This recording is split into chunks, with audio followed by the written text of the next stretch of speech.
ಓಂ ಶಿರಡಿವಾಸಾಯ ವಿದ್ಮಹೆ ಸಚ್ಚಿದಾನಂದಾಯ ಧೀಮಹಿ ತನ್ನೋ ಸಾಯಿ ಪ್ರಚೋದಯಾತ್. ಓಂ ಸಾಯಿರಾಮ್. ನಮಸ್ತೆ ಸ್ನೇಹಿತರೆ. ಸಾಯಿ ಸಚ್ಚರಿತ್ರೆಯ ಪಾರಾಯಣವನ್ನು ನಾನು ಒಂದು ದಿನದ ಸಂಕಲ್ಪದ ರೀತಿಯಲ್ಲಿ ಮುಗಿಸ್ಬೋದಾ ಅಂಥೇಳಿ ಕೇಳಿದ್ದೀರಾ.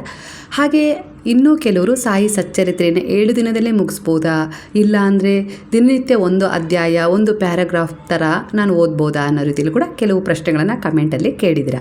ನಾನು ಇದೆಲ್ಲದಕ್ಕೂ ಉತ್ತರ ಅಂದರೆ ಸಾಕಷ್ಟು ವಿಡಿಯೋಗಳಲ್ಲಿ ನಾನು ತಿಳಿಸಿದ್ದೀನಿ ಸಾಯಿ ಸಚ್ಚರಿತ್ರೆಯ ಬಗ್ಗೆ ಯಾವೆಲ್ಲ ರೀತಿಲಿ ಅದನ್ನು ಓದಬೇಕು ಅನ್ನೋ ರೀತಿಲಿ.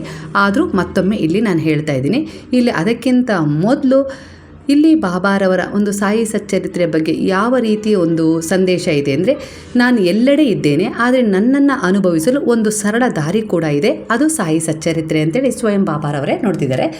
ನೀವು ನನ್ನ ಸಚ್ಚರಿತ್ರೆಯನ್ನು ಓದಿದಾಗ ಅದು ಕೇವಲ ಪುಸ್ತಕ ಓದೋ ರೀತಿಯಲ್ಲಿ ಆಗಿರೋದಿಲ್ಲ, ಅದು ನನ್ನ ಜೊತೆ ಮಾತನಾಡುವ ಕ್ಷಣ ಆಗಿರುತ್ತೆ.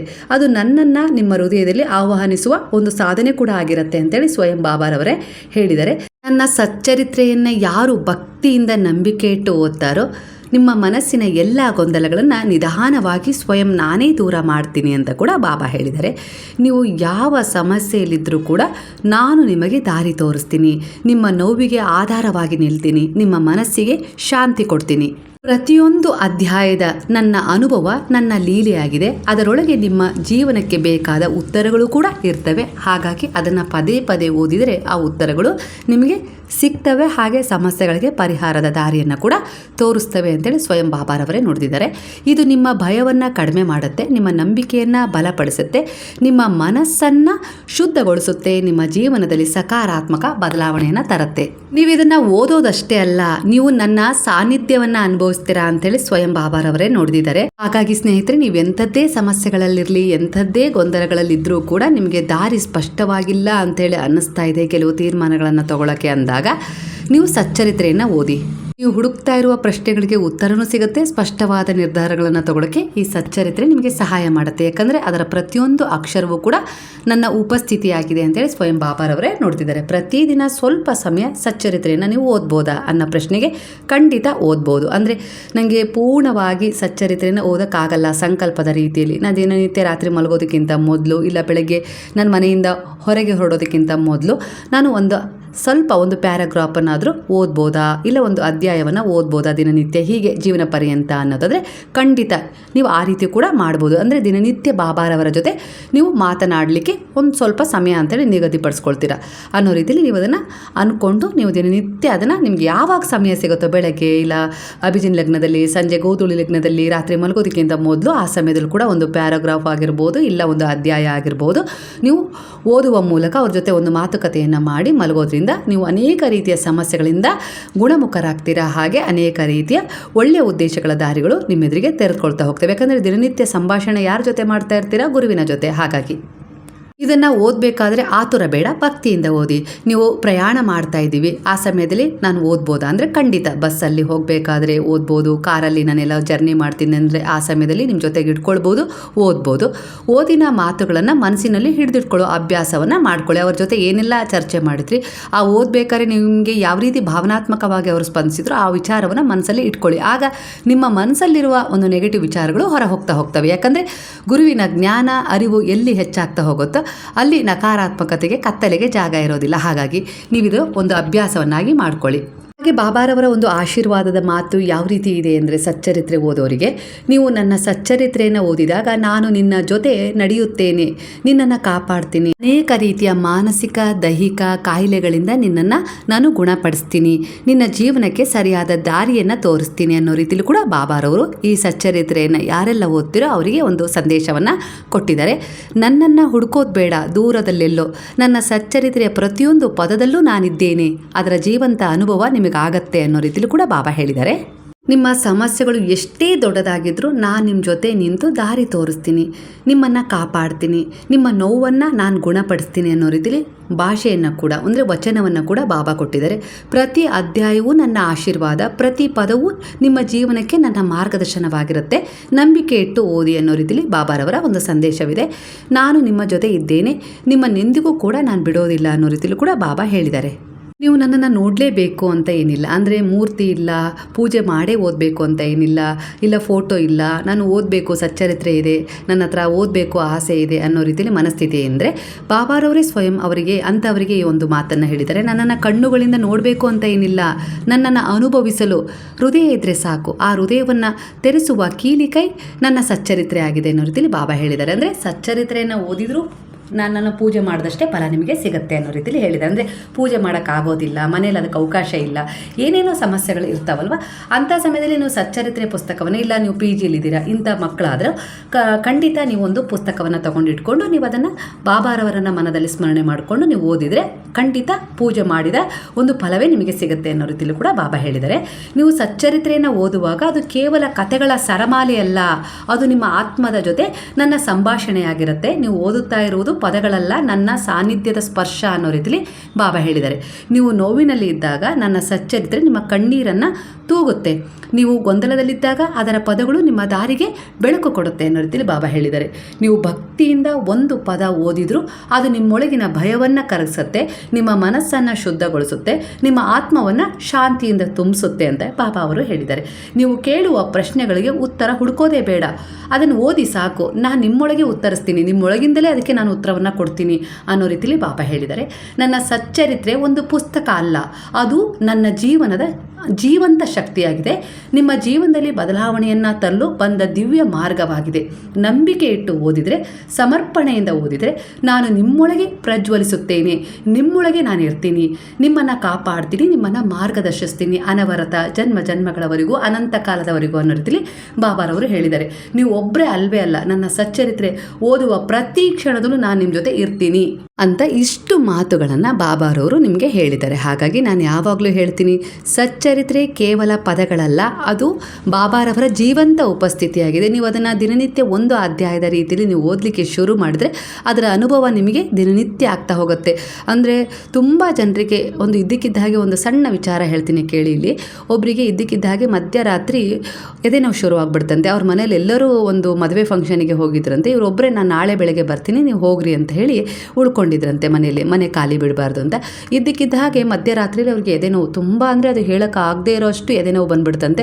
ಎದೆಯನ್ನು ಒತ್ತಿ ಹಿಡ್ಕೊಂಡು ಇವ್ರಿಗೆ ನೆನಪಾಗಿದ್ದು ಬಾಬಾರವರು ಸಚ್ಚರಿತ್ರೆ ಪುಸ್ತಕವನ್ನು ಬೇಗನೆ ದೇವ್ರ ಮನೆ ಒಳಗೆ ಹೋಗಿ ತೊಗೊಂಡು ಅದನ್ನು ಎದೆ ಮೇಲೆ ಇಟ್ಕೊಂಡು, ಬಾಬಾ ನನಗಿದ್ದಕ್ಕಿದ್ದ ಹಾಗೆ ಎದೆನೋವು ಬಂದಿದೆ, ಯಾರೂ ಇಲ್ಲ, ನೀವೇ ನನ್ನನ್ನು ಕಾಪಾಡಬೇಕು ಅಂದಾಗ ಅವರಿಗೆ ನಿಧಾನವಾಗಿ ಯಾರೋ ಎದೆ ಮೇಲೆ ಕೈ ಇಟ್ಟು ಸವರಿದ ಅನುಭವ ಆಯ್ತಂತೆ. ಅವ್ರು ಹೇಳ್ಕೊಳ್ತಾ ಇದ್ರಲ್ಲ, ಅಳ್ತಾ ನನ್ನ ಹತ್ರ ಆ ಒಂದು ಕಥೆಯನ್ನು ಹೇಳ್ಕೊಂಡಿದ್ರು ಅವರು, ಅಂದರೆ ಸತ್ಯ ಘಟನೆಯನ್ನು. ನನಗೂ ತುಂಬ ಆಶ್ಚರ್ಯ ಆಗ್ಬಿಡ್ತು. ಆ ರೀತಿಯಲ್ಲಿ ಬೆಳಕಾಗೋವರೆಗೂ ಅವ್ರ ಮಡ್ಲಲ್ಲಿ ಯಾರು ಅವರನ್ನು ಮಲಗಿಸ್ಕೊಂಡು ಎದೆಯನ್ನು ನೇವರಿಸಿದ ರೀತಿಯಲ್ಲಿ ಅನುಭವ ಆಯ್ತಂತೆ. ಬೆಳಗ್ಗೆ ಸಮಯದಲ್ಲಿ ಅವರು ನಂತರ ಮತ್ತೆ ಸ್ವಲ್ಪ ಹೋಗಿ ಆಸ್ಪತ್ರೆಗೆ ಟೆಸ್ಟ್ ಮಾಡಿಸ್ಕೊಂಡು ನಂತರ ಅವರು ಮದುವೆ ಫಂಕ್ಷನಿಗೆ ಅಟೆಂಡ್ ಮಾಡಿದ್ರಂತೆ. ಈ ರೀತಿ ಕೂಡ ಹೇಳಿದರು. ಈ ರೀತಿಯಾಗಿ ಲಕ್ಷಗಟ್ಟಲೆ ಭಕ್ತರು ಸಾಯಿ ಸಚ್ಚರಿತ್ರೆಯನ್ನು ಓದಿ ಅವರಿಗಾದ ದಿವ್ಯ ಅನುಭವವನ್ನು, ಪವಾಡವನ್ನು ಹಂಚಿಕೊಂಡಿದ್ದು ಉಂಟು ಸ್ನೇಹಿತರೆ. ಹಾಗೆ ನೀವು ಕೂಡ ಯಾವುದಾದ್ರೂ ರೀತಿಯಲ್ಲಿ ಈ ರೀತಿಯ ಒಂದು ಅನುಭವ ಇದ್ದರೆ ಖಂಡಿತ ಹಂಚ್ಕೊಳ್ಳಿ. ಹಾಗಾಗಿ ಅನೇಕ ರೀತಿಯ ಕಮೆಂಟ್ಗಳನ್ನು ಓದಿದ ಮೇಲೆ ನಿಮ್ಮ ಕೆಲವು ಸಂದೇಹಗಳನ್ನು, ಪ್ರಶ್ನೆಗಳಿಗೆ ಉತ್ತರ ಕೊಡಲಿಕ್ಕೆ ಬಂದಿದ್ದೀನಿ ಇವತ್ತು. ಅಂದರೆ ಈ ವಿಡಿಯೋ ಮಾಡಿದ್ದೀನಿ. ಅಂದರೆ ನಾನೀಗ 2 ರೀತಿ ಹೇಳಿದ್ದೀನಿ. ಒಂದು ಪ್ಯಾರಾಗ್ರಾಫ್ ದಿನನಿತ್ಯ ಓದ್ಬೋದು ಮಲಗೋದಕ್ಕಿಂತ ಮೊದಲು, ಬೆಳಗಿನ ಶುರುವಲ್ಲಿ, ಇಲ್ಲ ಅಭಿಜಿನ್ ಲಗ್ನದಲ್ಲಿ, ಸಂಜೆ ಗೋಧುಳಿ ಲಗ್ನದಲ್ಲಿ, ನಿಮ್ಗೆ ಯಾವಾಗ ಸಮಯ ಸಿಗುತ್ತೋ ಒಂದೇ ಸಮಯದಲ್ಲಿ ನಿಗದಿತವಾಗಿ ತಗೊಂಡು ಶುದ್ಧವಾದ ಮನಸ್ಸಿನ ಭಾವದೊಂದಿಗೆ ಅವ್ರ ಜೊತೆ ಮಾತನಾಡುವ ರೀತಿಯಲ್ಲಿ ನೀವು ಸಚ್ಚರಿತ್ರೆಯನ್ನು ಪಾರಾಯಣ ಮಾಡ್ಬೋದು. ಹಾಗೆ ಜರ್ನಿ ಮಾಡುವಾಗ ಮಾಡ್ಬೋದು. ಹಾಗೆ ಸಂಕಲ್ಪದ ರೀತಿಯಲ್ಲಿ 7 ದಿನದ ಸಪ್ತಾಹದ ರೀತಿಯಲ್ಲಿ ಕೂಡ 54, 52 ಅಧ್ಯಾಯಗಳಿರುತ್ತೆ ಒಂದೊಂದು ಸಚ್ಚರಿತ್ರೆಯಲ್ಲಿ. ಅದನ್ನು ವಿಂಗಡಣೆ ಮಾಡಿಕೊಂಡು ದಿನನಿತ್ಯ ಇಷ್ಟು ಅಂತ ಹೇಳಿ ವಿಂಗಡಣೆ ಮಾಡಿಕೊಂಡು 7 ದಿನದ ಒಳಗೆ ಮುಗಿಸಿ, ನಂತರ 7ನೇ ದಿನಕ್ಕೆ 7 ಸಚ್ಚರಿತ್ರೆಗಳನ್ನು ಯಾರಿಗಾದರೂ ದಾನದ ರೂಪದಲ್ಲಿ ಕೊಡ್ಬೋದು. ಇಲ್ಲ ಅಂದರೆ ಮನೆಗೆ ಸಣ್ಣ ಮಕ್ಕಳನ್ನು ಕರೆಸಿ ಅವರಿಗೆ ಏನಾದರೂ ಅವರಿಗೆ ಬೇಕಾದ ಅಗತ್ಯವಿರುವ ವಸ್ತುಗಳನ್ನು ಕೂಡ ದಾನದ ರೂಪದಲ್ಲಿ ಕೊಟ್ಟು ಈ ಸಚ್ಚರಿತ್ರೆ ಸಂಕಲ್ಪದ ಸಪ್ತಾಹವನ್ನು ಮುಗಿಸ್ಬೋದು 7 ದಿನ. ಇಲ್ಲವೇ 7 ದಿನ ಒಂದು ಸಚ್ಚರಿತ್ರೆಯ ಪಾರಾಯಣವನ್ನು ಮಾಡಿರ್ತೀರ ಅಂದರೆ 7ನೇ ದಿನ ನೀವು ನಿಮ್ಮ ಕೈಯಾರೆ ಏನಾದರೂ ಒಂದು ಅಡುಗೆಯನ್ನು ಮಾಡಿ ಅದನ್ನು ನಿಸ್ಸಹಾಯಕರಿಗೆ, ಇಲ್ಲ ಭಿಕ್ಷುಕರಿಗೆ, ಯಾರಿಗಾದರೂ ಕೊಟ್ಟು ಬರ್ಬೋದು. ಅನಾಥ ಮಕ್ಕಳಿಗೂ ಕೂಡ, ಅನಾಥಾಶ್ರಮಕ್ಕೂ ಕೂಡ ಏನಾದರೂ ಸಿಹಿಯನ್ನು ಮಾಡಿ ಕಳಿಸ್ಕೊಡ್ಬೋದು. ಈ ರೀತಿ ಕೂಡ ಮಾಡಿದರೂ ಕೂಡ ಅದು ಸಚ್ಚರಿತ್ರೆ ಒಂದು ಪೂರ್ಣ ಸಂಕಲ್ಪದ ರೀತಿಯಲ್ಲಿ ಬಾಬಾರವರಿಗೆ ಸಲ್ಲಿಕೆ ಆಗುತ್ತೆ. ವಾರ ಪೂರ್ತಿ ಅವ್ರ ಜೊತೆ ಒಂದು ಸಂವಾದ ನಡೆಸಿರ್ತೀರಲ್ಲ, ಅದಕ್ಕೊಂದು ಅರ್ಥಪೂರ್ಣವಾದ ಒಂದು ಪರಿವರ್ತನೆ ನಿಮಗೆ ಸಿಗುತ್ತೆ. ನೀವು ಅಂದ್ಕೊಂಡಿರುವ ಇಚ್ಛೆ ಪೂರ್ಣಗೊಳ್ಳುತ್ತೆ. ಹಾಗೆ ದಿನಕ್ಕೆ 1 ಅಧ್ಯಾಯದ ರೂಪದಲ್ಲಿ ರಿಪೀಟ್ ಮಾಡ್ತಾ ಜೀವನ ಪರ್ಯಂತ ಕೂಡ ಓದ್ಬೋದು. ಒಂದು ವಿಶೇಷವಾದ ದಿನದಲ್ಲಿ ಒಂದೇ ದಿನದ ಸಂಕಲ್ಪ ಮಾಡಿಕೊಂಡು ಯಾವುದಾದ್ರೂ ಹಬ್ಬ ಆಗಿರ್ಬೋದು, ಹುಣ್ಣಿಮೆ ಆಗಿರ್ಬೋದು, ಅಮಾವಾಸ್ಯೆ ಆಗಿರ್ಬೋದು, ಹಾಗೆ ಒಂದು ಗುರುಪುಷ್ಯಾಮೃತ ಯೋಗದಲ್ಲಾಗಿರ್ಬೋದು, ಏಕಾದಶಿ ಅಂತ ದಿನಗಳಲ್ಲಾಗಿರ್ಬೋದು, ಇಲ್ಲ ಗುರುವಾರದ ದಿನ ಆಗಿರ್ಬೋದು, ಒಂದೇ ದಿನದ ಸಂಕಲ್ಪದ ರೂಪದಲ್ಲಿ ಈ 52 ಅಧ್ಯಾಯಗಳನ್ನು ಕೂಡ ಓದ್ತೀನಿ ಅನ್ನೋ ರೀತಿಯಲ್ಲಿ ಸಂಕಲ್ಪ ಮಾಡಿ ಓದ್ಬೋದು. ಶಿವರಾತ್ರಿ ದಿನ ಕೂಡ ಓದ್ಬೋದು. ಹೀಗೆ ಒಂದೇ ದಿನದ ಸಂಕಲ್ಪ ಮಾಡಿ ಓದುವಂಥ ಸಂದರ್ಭದಲ್ಲಿ ಬೆಳಗ್ಗೆ ಬ್ರಾಹ್ಮಿ ಮುಹೂರ್ತದಿಂದ ನೀವು ಓದಲಿಕ್ಕೆ ಶುರು ಮಾಡ್ತೀರಾ. ಸ್ನಾನ ಮಾಡಿಕೊಂಡು 2 ತುಪ್ಪದ ದೀಪಗಳನ್ನು ಆ ಗುರುವಿನ ಎದುರಿಗೆ ಬೆಳಗಿಸ್ಕೊಂಡು ಓದಲಿಕ್ಕೆ ಶುರು ಮಾಡ್ತೀರಾ ಅಂದರೆ ಮಧ್ಯೆ ಮಧ್ಯೆ ಹೇಳ್ಬೋದಾ? ಖಂಡಿತ ಹೇಳ್ಬೋದು. ಈಗ ಒಂದು 5 ಅಧ್ಯಾಯ ಮುಗಿಸಿರ್ತೀರಾ, ಅಷ್ಟೊತ್ತಿಗೆ ಬೆಳಗ್ಗೆ ಏನಾದರೂ ತಿಂಡಿ ಮಾಡಬೇಕು, ಮಕ್ಕಳನ್ನ ಶಾಲೆ ಕಳಿಸ್ಬೇಕು, ಅದನ್ನು ಪೂರ್ಣಗೊಳಿಸ್ಕೊಂಡು ಮತ್ತೊಂದು ಸಾರಿ ಕೈಕಾಲು ಮುಖ ತೊಳ್ಕೊಂಡು ಮತ್ತೆ ತುಪ್ಪದ ದೀಪಗಳನ್ನು ಬೆಳಗಿಸ್ಕೊಂಡು ಮತ್ತೆ ಕೂತ್ಕೊಳ್ಬೇಕು. ಈ ರೀತಿಯಾಗಿ ಮಧ್ಯೆ ಮಧ್ಯೆ ನೀವು ಕೆಲವೊಂದು ಕೆಲಸ ಕಾರ್ಯಗಳನ್ನು ಮುಗಿಸ್ಕೊಂಡು ಯಾರಿಗೆ ಯಾವೆಲ್ಲ ರೀತಿಯಲ್ಲಿ ಸಹಾಯ ಮಾಡಬೇಕು ಅಂದರೆ ಕುಟುಂಬ ಅಂದಮೇಲೆ ಕೆಲವು ಜವಾಬ್ದಾರಿಗಳಿರ್ತಾವಲ್ಲ, ಅವುಗಳನ್ನು ನಿರ್ವಹಿಸ್ಕೊಂಡು ಅಂದರೆ ಅವುಗಳನ್ನು ತ್ಯಜಿಸಿ ಆ ಹೊಣೆಗಾರಿಕೆಯನ್ನು, ಕರ್ತವ್ಯಗಳನ್ನು ಬಿಟ್ಟು ನೀವು ಇದಕ್ಕೋಸ್ಕರನೇ ಸಂಕಲ್ಪ ಮಾಡಿಕೊಂಡು ಕೂತ್ಕೊಳ್ಬೇಕು ಅಂತ ಏನಿಲ್ಲ. ಅಲುಗಾಡದೆ ನೀವು ಆ ರೀತಿ ಕೂಡ ಎದ್ದು ನಿಮ್ಮ ಕೆಲಸ ಕಾರ್ಯಗಳನ್ನು ಮುಗಿಸ್ಕೊಂಡು ಮತ್ತೆ ಕೈಕಾಲು ಮುಖ ತೊಳ್ಕೊಂಡು ದೀಪವನ್ನು ಬೆಳಗಿಸ್ಕೊಂಡು ಮತ್ತೆ ಕೂತ್ಕೊಂಡು ಸಚ್ಚರಿತ್ರೆ ಪಾರಾಯಣವನ್ನು ಒಟ್ಟು ರಾತ್ರಿ 12 ಗಂಟೆ ಒಳಗೆ ನೀವು ಮುಗಿಸ್ಕೊಳ್ಬೇಕಾಗತ್ತೆ. ಈ ರೀತಿ ಕೂಡ ಒಂದು ದಿನದ ಸಪ್ತಾಹ ಸಚ್ಚರಿತ್ರೆ ಪಾರಾಯಣ ಇರುತ್ತೆ. ನಿಮ್ಮ ಅನೇಕ ರೀತಿಯ ಪ್ರಶ್ನೆಗಳಿಗೆ ಉತ್ತರ ಸಿಕ್ಕಿದೆ ಅಂತೇಳಿ ಅಂದ್ಕೊಳ್ತೀನಿ. ಯಾವೆಲ್ಲ ರೀತಿಯಲ್ಲಿ ಇದನ್ನು ಪಾರಾಯಣ ಮಾಡಬೇಕು ಅಂತೇಳಿ. ಇಲ್ಲ ನನಗೆ ಸಚ್ಚರಿತ್ರೆ ಪಾರಾಯಣವನ್ನು ಅಧ್ಯಾಯ ಎಲ್ಲ ಓದಲಿಕ್ಕೆ ಆಗೋದಿಲ್ಲ, ದಿನನಿತ್ಯ 1 ಪ್ಯಾರಾಗ್ರಾಫ್ ಓದ್ತೀನಿ ಅಂದರೆ ಖಂಡಿತ ದಿನನಿತ್ಯ 1 ಪ್ಯಾರಾಗ್ರಾಫ್ ಓದಿ. ಒಂದೇ ಒಂದು ಪದ ಓದಿದರೂ ಕೂಡ ಒಂದು ದಿನ ಅವರ ಸಂಪರ್ಕಕ್ಕೆ ನೀವು ಹೋಗ್ತೀರಾ, ಅವ್ರ ಜೊತೆ ಮಾತನಾಡಿದ ಅನುಭವವನ್ನು ಹೊಂದುತ್ತೀರಾ. ಭಕ್ತಿ ಮುಖ್ಯ, ಶ್ರದ್ಧೆ ಮುಖ್ಯ, ಅವರ ಜೊತೆ ಒಂದು ಅವಿನಾಭಾವ ಸಂಪರ್ಕ ಇರಬೇಕು. ಆಗಲೇ ನಿಮಗೆ ಆ ತುಡಿತ ಹೆಚ್ಚಾಗತ್ತೆ. ನಾನು ಸಚ್ಚರಿತ್ರೆ ಓದಬೇಕು, ಬಾಬಾರವರ ಜೊತೆ ಮಾತನಾಡಬೇಕು ಅನ್ನೋ ರೀತಿಲಿ ನಿಮ್ಗೆ ಯಾವಾಗ ಅನಿಸುತ್ತೋ ಆ ಸಮಯದಲ್ಲೆಲ್ಲ ನೀವು ಸಚ್ಚರಿತ್ರೆ ತಗೊಂಡು ಓದಲಿಕ್ಕೆ ಶುರು ಮಾಡ್ಬೋದು. ಸಚ್ಚರಿತ್ರೆ ಓದ್ತಾ ಓದ್ತಾ ನಿಮ್ಮ ಮನಸ್ಸು ಶಾಂತವಾಗುತ್ತೆ, ನೆಮ್ಮದಿ ಸಿಗುತ್ತೆ, ಹಾಗೆ ಅನೇಕ ರೀತಿಯ ಪ್ರಶ್ನೆಗಳಿಗೆ ಉತ್ತರ ಸಿಗ್ತಾ ಹೋಗುತ್ತೆ. ಒಂಥರ ಭೌತಿಕ ಜಗತ್ತಿನ ಗೌಜು ಗದ್ದಲ ಕಡಿಮೆ ಆಗ್ತಾ ಹೋಗುತ್ತೆ. ನಿಮ್ಮೊಳಗೆ ನೀವು ಎಲ್ಲೋ ಒಂದು ರೀತಿಯಲ್ಲಿ ಶಾಂತಿ, ನೆಮ್ಮದಿಯ ಒಂದು ಆರೋಗ್ಯದ ಫೀಲ್ ಅನುಭವವನ್ನು ಹೊಂದುತ್ತಾ ಹೋಗ್ತೀರ. ಒಟ್ಟಾರೆಯಾಗಿ ಆ ಗುರುವೇ ಸ್ವಯಂ ನಿಮ್ಮ ಜೊತೆಗಿದ್ದಾರಪ್ಪ. ದಿನನಿತ್ಯ ಅವ್ರ ಜೊತೆ ನೀವು 5 ನಿಮಿಷನೋ 10 ನಿಮಿಷನೋ ಈ ರೀತಿ ಸಚ್ಚರಿತ್ರೆಯ ಮೂಲಕ ನೀವು ಸಂಪರ್ಕವನ್ನು ಒಳಗೊಂಡು ಅವ್ರ ಜೊತೆ ಮಾತುಕತೆ ನಡೆಸ್ತಾ ಇರ್ತೀರಾ ಅಂದರೆ ನಿಮಗೆ ಹೊರಗಿನ ಜಗತ್ತಿನ ಗೌಜು ಗದ್ದಲ ಈಗ ಇಷ್ಟ ಆಗೋದಿಲ್ಲ ಆವಾಗಿನಂಗೆ ಅನ್ನೋ ರೀತಿಲಿ ನೀವು ಎಷ್ಟು ಬೇಕೋ ಅಷ್ಟಕ್ಕೆ ಅದಕ್ಕೆ ಹೊಂದಾಣಿಕೆ ಮಾಡ್ಕೊಳ್ತೀರಾ. ಉಳಿದ ಸಮಯವನ್ನು ಮತ್ತೆ ಆಧ್ಯಾತ್ಮಿಕ ಕ್ಷೇತ್ರದಲ್ಲಿ ನಿಮ್ಮನ್ನು ತೊಡಗಿಸಿಕೊಳ್ಳುವಷ್ಟು ನೀವು ಒಂದು ಸಮರ್ಥರಾಗ್ತೀರಾ ಅನ್ನೋ ರೀತಿಯಲ್ಲಿ ನಿಮ್ಮನ್ನು ಅಷ್ಟು ಪ್ರಭಾವ ಮಾಡುತ್ತೆ. ಅಂದರೆ ಒಳಿತಿನ ಕಡೆ ಕರ್ಕೊಂಡು ಹೋಗುತ್ತಪ್ಪ. ಅಂದರೆ ಜೀವನದಲ್ಲಿ ಸತ್ಯ ನಾನು ಇಷ್ಟು ದಿನ ನೋಡಿದ್ನಲ್ಲ ಅದಲ್ಲ, ಸತ್ಯ ಅನ್ನೋದು ಬೇರೆಯೇ ಇತ್ತು, ಅದನ್ನು ನಾನು ಅರ್ಥ ಮಾಡಿಕೊಂಡ್ರೆ ನೆಮ್ಮದಿ ಶಾಂತಿಯನ್ನು ನಾನು ಕಂಡುಕೊಳ್ಬೋದು. ತಾನಾಗಿ ಒಳ್ಳೆಯದು ನನ್ನ ಕಡೆ ಆಕರ್ಷಣೆ ಆಗುತ್ತೆ. ಮೊದಲು ನಾನು ಒಂದು ಒಳ್ಳೆ ಹೆಜ್ಜೆ ಇಡಬೇಕು ಅನ್ನೋದು ಅನುಭವ ಆಗ್ತಾ ಹೋಗುತ್ತೆ. ಹಾಗೆ ಸಚ್ಚರಿತ್ರೆಯ ಪುಸ್ತಕವನ್ನು ಯಾರಿಗಾದರೂ ನೀವು ದಾನದ ರೂಪದಲ್ಲಿ ಅಂದರೆ ಓದೋ ಮನಸ್ಸಿರ್ತದಲ್ಲ ಅಂಥವರಿಗೆ ಕೊಡಿಸಿದ್ರೆ ಇನ್ನೂ ಒಳ್ಳೆಯದು. ಅಂದರೆ ನಿಮ್ಮ ಪುಣ್ಯವನ್ನು ಇನ್ನಷ್ಟು ಮರುವಷ್ಟು ವೃದ್ಧಿ ಮಾಡಿಕೊಂಡಷ್ಟು ನಿಮಗೆ ಹೇರಳವಾದ ಒಂದು ಪುಣ್ಯ ಪ್ರಾಪ್ತಿ ಆಗುತ್ತೆ, ಒಳ್ಳೇದು ಪ್ರಾಪ್ತಿ ಆಗುತ್ತೆ. ಯಾಕಂದರೆ ನೀವು ಅವ್ರಿಗೆ ಕೊಡಿಸಿದ್ರಿ ಅಂದರೆ ಅವ್ರು ಅದನ್ನು ಓದ್ತಾರಲ್ವ, ಅವರ ಪಾಪಕರ್ಮಗಳನ್ನು ಕಳ್ಕೊಳ್ಳೋಕ್ಕೆ ನೀವು ದಾರಿ ಮಾಡಿಕೊಟ್ಟಿದ್ದೀರಾ ಅಂದರೆ ಖಂಡಿತ ಅದರ ಪುಣ್ಯ ಫಲ ಮೂಲ ಗುರುವಿಗೆ ಸಲ್ಲತ್ತಲ್ಲ, ಅವರಿಗೆ ನೀವೇ ಗುರುವಾಗಿರ್ತೀರಾ ಅನ್ನೋ ರೀತಿಲಿ ಇಲ್ಲಿ ನಿಮಗೆ ಒಂದು ಒಳ್ಳೆಯದಾಗತ್ತೆ ಸ್ನೇಹಿತರೆ. ಈ ರೀತಿ ಕೂಡ ನೀವು ಮಾಡ್ಬೋದು. ಯಾರಿಗೆ ಸಾಧ್ಯ ಆಗುತ್ತೋ ನೀವು ಕೊಡಿಸ್ಬೋದು. ವರ್ಷಕ್ಕೊಂದಾದರೂ ಇಲ್ಲ 6 ತಿಂಗಳಿಗೊಂದಾದರೂ ಇಲ್ಲ ತಿಂಗಳಿಗೆ ಒಂದಾದರೂ ನೀವು ಸಾಯಿ ಸಚ್ಚರಿತ್ರೆ ಪುಸ್ತಕವನ್ನು ಯಾರಿಗಾದರೂ ದಾನದ ರೂಪದಲ್ಲಿ ಅದನ್ನು ಇಷ್ಟಪಟ್ಟು ಕೇಳೋರಿಗೆ ಕೊಡಿಸ್ಬೋದು. ಇದರ ಒಂದು ಹಣ ಎಷ್ಟಿರುತ್ತೆ ಅಂದರೆ 200 ರೂಪಾಯಿ ಇರುತ್ತೆ. ಆನ್ಲೈನಲ್ಲಿ ಕೂಡ ನೀವು ಪರ್ಚೇಸ್ ಮಾಡ್ಬೋದು. ಶಿರಡಿಯಿಂದ ಕೂಡ ನೇರವಾಗಿ ಸಚ್ಚರಿತ್ರೆಯನ್ನು ತರಿಸ್ಕೊಳ್ಬೋದು. ಹಾಗೆ ಸ್ನೇಹಿತರೆ, ಇಲ್ಲಿ ನಾನು ಇನ್ನೊಂದು ವಿಚಾರವನ್ನು ಹೇಳ್ಕೊಳ್ಳೋಕ್ಕೆ ಇಷ್ಟಪಡ್ತೀನಿ. ನಾನು ಮೊದಲೆಲ್ಲ ಸಾಯಿ ಸಂದೇಶವನ್ನು ಹಾಕ್ತಿದ್ದೆ. ಈಗ ಟ್ಯಾರೋ ಟ್ರೇಡಿಂಗ್ ಮಾಡ್ತಾ ಇರೋದ್ರಿಂದ ಅದೆಲ್ಲೋ ಒಂದು ರೀತಿಯಲ್ಲಿ ನನಗೆ ಮನಸ್ಸಲ್ಲಿ ಕಸಿವಿಸಿ ಅನ್ನಿಸ್ತಾ ಇದೆ. ರಾತ್ರಿ ಅಂದರೆ ಮಲಗಬೇಕಾದ್ರೆ ಆ ರೀತಿ ಆಲೋಚನೆ, ಇಲ್ಲ ಬೆಳಗ್ಗೆ ಎದ್ದಾಗ ಬ್ರಾಹ್ಮಿ ಮುಹೂರ್ತದಲ್ಲಿ ನನಗೆ ಅದೇ ರೀತಿ ಎಲ್ಲೋ ಒಂದು ರೀತಿಯಲ್ಲಿ ಸಣ್ಣದಾದ ಗಿಲ್ಟ್ ಕಾಡ್ತಾ ಇದೆ. ಅಂದರೆ ನಾನು ನನ್ನ ಬಾಬಾರವರಿಂದ ದೂರ ಆಗ್ಬಿಟ್ನಾ ಅನ್ನೋ ರೀತಿಯಲ್ಲಿ ನನಗೆ ಏನೋ ಒಂದು ರೀತಿಯ ಒತ್ತಡ ಕಾಡ್ತಾ ಇದೆ. ಅದಕ್ಕೆ ನೀವೆಲ್ಲ ನನ್ನ ಕುಟುಂಬ ಅಲ್ಲ, ಸಾಯಿ ಕುಟುಂಬ ಅಲ್ಲ, ನಿಮ್ಮ ಹತ್ರ ಹೇಳ್ಕೊಳ್ತಾ ಇದ್ದೀನಿ. ನಾನು ಮತ್ತೆ ಬೆಳಗ್ಗೆ ಸಾಯಿ ಸಂದೇಶವನ್ನು ಹಾಕಬೇಕು ಅಂತ ಇದ್ದೀನಿ. ನಿಮ್ಮ ಒಪ್ಪಿಗೆ ಇದ್ದರೆ ಖಂಡಿತವಾಗಿಯೂ ಕಮೆಂಟಲ್ಲಿ ತಿಳಿಸೋದನ್ನು ಮರಿಬೇಡಿ. ಹಾಗೆ ನಿಮ್ಗೆ ಯಾವುದಾದ್ರೂ ರೀತಿಯಲ್ಲಿ ಮೋಟಿವೇಶನ್ ಮಾಡ್ತಿದ್ನಲ್ಲ ನನ್ನ ಹಿಂದೆ, ಆ ರೀತಿ ವಿಡಿಯೋಗಳು ಬೇಕು ಅಂದರೂ ಕೂಡ ನನಗೆ ಕಮೆಂಟಲ್ಲಿ ತಿಳಿಸಿ. ಯಾಕಂದರೆ ನಿಮ್ಮ ಸಹಕಾರ ಇರಬೇಕು. ನಾವೆಲ್ಲ ಸಾಯಿ ಭಕ್ತರು, ನಾವು ಒಳ್ಳೆಯದನ್ನು ಅನುಸರಿಸಿದರೆ ಅವರ ಉಪದೇಶಗಳನ್ನು ಜಗತ್ತಿಗೆ ಸಾರುವ ರೀತಿಯಲ್ಲಿ ನಮ್ಮ ಒಂದು ಹೆಜ್ಜೆ ಇದ್ದರೆ ಖಂಡಿತ ಆ ಗುರುವೇ ನಮ್ಮ ಜೊತೆಗಿದ್ದು ನಮಗೆಲ್ಲ ರೀತಿಯಲ್ಲೂ ಸಹಾಯ ಮಾಡ್ತಾರೆ. ನನಗಿದು ತುಂಬ ದಿನಗಳಿಂದ ಈ ವೇದನೆ ಆಗ್ತಾ ಇದೆ. ಅಂದರೆ ಬೆಳಗ್ಗೆ ಬ್ರಾಹ್ಮಿ ಮುಹೂರ್ತದಲ್ಲಿ ಸರಿಯಾದ ಸಮಯಕ್ಕೆ ಒಂದು ಟೈಮಿಗೆ ಎಚ್ಚರ ಆಗಿ ನಂಗೆ ಇದೇ ರೀತಿ ಅನಿಸುತ್ತೆ, ನಾನು ನನ್ನ ಬಾಬಾರವರಿಂದ ದೂರ ಅಂದರೆ ಸಂದೇಶ ಹೇಳೋದನ್ನು ಬಿಟ್ಬಿಟ್ಟಿದ್ದೀನಿ, ಮೋಟಿವೇಶನ್ ಮಾಡೋದನ್ನು ಬಿಟ್ಬಿಟ್ಟಿದ್ದೀನಲ್ಲ. ನಿಮಗೆ ಈಗ ಒಂದು ಟ್ಯಾರೋಟ್ ರೀಡಿಂಗ್ ಮೂಲಕ ನಿಮಗೆ ಕಮ್ಯುನಿಕೇಟ್ ಆಗಿದ್ದೀನಲ್ಲ, ಇದೆಲ್ಲೋ ಒಂದು ರೀತಿಲಿ ನನಗೆ ನನ್ನ ಗುರುವಿನಿಂದ ದೂರ ಅನ್ನೋ ರೀತಿಲಿ ಭಾವ ಉಂಟಾಗ್ತಿದೆ. ಇದು ಸರಿಯೋ ತಪ್ಪೋ ನನಗೂ ಗೊತ್ತಿಲ್ಲ. ನಿಮ್ಮ ಹತ್ರ ಇದಕ್ಕೆ ಒಂದು ಸಜೆಷನ್ ಕೇಳ್ತಾ ಇದ್ದೀನಿ. ನೀವೇನಾದರೂ ನನಗೆ ಸ್ವಲ್ಪ ಸಾಂತ್ವನ ಹೇಳಿದ್ರೆ ನನಗೂ ಎಲ್ಲೋ ಒಂದು ರೀತಿಲಿ ಮೋಟಿವೇಟ್ ಆಗ್ತೀನಿ.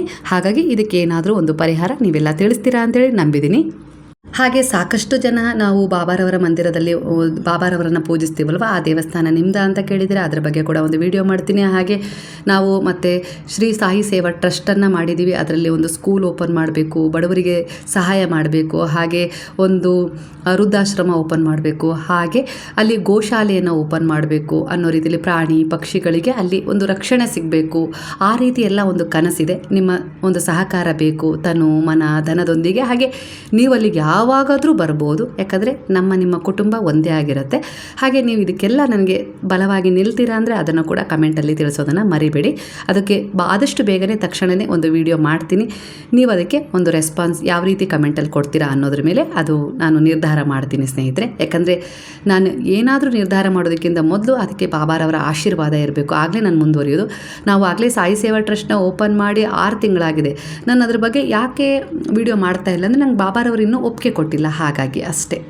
ಜೀವನದಲ್ಲಿ ಸಮಸ್ಯೆಗಳು ಏರಿಳಿತಗಳು ಪ್ರತಿಯೊಬ್ಬ ಮನುಷ್ಯನಿಗೂ ಬರ್ತವೆ ಅವರವರ ಕರ್ಮಕ್ಕೆ ಅನುಸಾರವಾಗಿ. ಆದರೆ ಒಬ್ಬ ಗುರುವು ನಮ್ಮ ಜೊತೆಗಿದ್ದರೆ ನಾವು ನಿರರ್ಗಳವಾಗಿ ಆ ಕರ್ಮವನ್ನು ದಾಟ್ಕೊಂಡು ಒಳ್ಳೆಯ ಕರ್ಮವನ್ನು ವೃದ್ಧಿಸ್ಕೊಳ್ಬೋದು ಅಲ್ವಾ ಸ್ನೇಹಿತರೆ. ಹಾಗಾದರೆ ನಾವೆಲ್ಲರೂ ಗುರುವಿನ ಶರಣದಲ್ಲಿದ್ದೀವಿ ಅಂದರೆ ಖಂಡಿತ ನಮ್ಮ ಕೆಟ್ಟ ಕರ್ಮವನ್ನು ಕಳ್ಕೊಳ್ತೀವಿ, ಒಳ್ಳೆಯ ಕರ್ಮವನ್ನು ವೃದ್ಧಿ ಮಾಡ್ಕೊಳ್ತೀವಿ. ಸುಖ ಶಾಂತಿ ನೆಮ್ಮದಿ ಸಮೃದ್ಧವಾದ ಆರೋಗ್ಯದೊಂದಿಗೆ ಒಳ್ಳೆಯ ಜೀವನದ ದಡವನ್ನು ಸೇರ್ತೀವಿ. ಅದೇ ಪ್ರಾರ್ಥನೆಯೊಂದಿಗೆ ಈ ವಿಡಿಯೋನ ಮುಗಿಸ್ತಾ ಇದ್ದೀನಿ. ವಿಡಿಯೋ ಇಷ್ಟ ಆಗಿದರೆ ನೀವು ಸಾಯಿರಾಮ್ ಅಂತೇಳಿ ಕಮೆಂಟ್ ಮಾಡೋದನ್ನು ಮರೆಯಲ್ಲ ಅಂತ ಹೇಳಿ ಅಂದ್ಕೊಂಡಿದ್ದೀನಿ. ಹಾಗಾದರೆ ಎಲ್ಲರೂ ಸೇರಿ ಹೇಳೋಣವಾ? ಹರೇ ರಾಮ ರಾಮ ರಾಮ ಹರೇ ಹರೇ, ಹರೇ ಕೃಷ್ಣ ಕೃಷ್ಣ ಕೃಷ್ಣ ಹರೇ ಹರೇ, ಹರೇ ಸಾಯಿ ಸಾಯಿ ಸಾಯಿ ಹರೇ ಹರೇ, ಹರೇ ಬಾಬಾ ಬಾಬಾ ಬಾಬಾ ಹರೇ ಹರೇ, ಹರೇ ದತ್ತ ದತ್ತ ದತ್ತ ಹರೇ ಹರೇ.